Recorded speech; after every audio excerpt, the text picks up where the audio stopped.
ഇതില് നവാസിനെ കൊണ്ടുവരാൻ വേണ്ടി ഭയങ്കരമായിട്ട് ബുദ്ധിമുട്ട് അതല്ല ആദ്യത്തെ സീൻ അത് കേൾക്കണം. അല്ലല്ല ഒന്നും പ്രശ്നമൊന്നുമില്ല.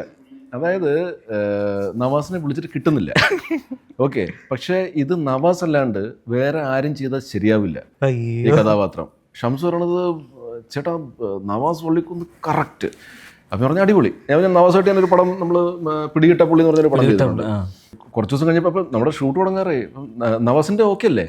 അപ്പോൾ ഇതെല്ലാം ഓക്കെ ആണല്ലോ, ഡേറ്റ്സ് ഓക്കെ ആണ്, അതാണ് ഏറ്റവും ഇമ്പോർട്ടൻറ്റ്. പുള്ളി വേറെ പടങ്ങൾ ചെയ്യുന്നുണ്ടെങ്കിൽ പിന്നെ നമുക്ക് ചെയ്യാൻ പറ്റില്ല.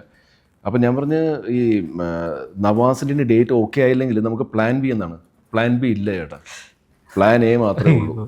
വിളിച്ചിട്ട് കിട്ടുന്നില്ല. എന്നിട്ട് ഷംസു പുള്ളിയുടെ വീട്ടിൽ പോയി അഡ്രസ്സ് കണ്ടുപിടിച്ചിട്ട്. എന്നിട്ട് അവിടെ പോയി പുള്ളിയുടെ വൈഫായിട്ട് സംസാരിച്ച് ഇങ്ങനെ വരുമ്പോഴത്തേക്കും തിരിച്ച് വിളിക്കാൻ വേണ്ടി പറയണമെന്ന് പറഞ്ഞ് അങ്ങനെ തിരിച്ച് വിളിച്ചാണ് നമ്മൾ കാസ്റ്റ് ചെയ്യുന്നത്. അതായത് അത്ര ഇമ്പോർട്ടൻ്റ് ആയിരുന്നു നവാസ് നമ്മുടെ പടത്തിൽ.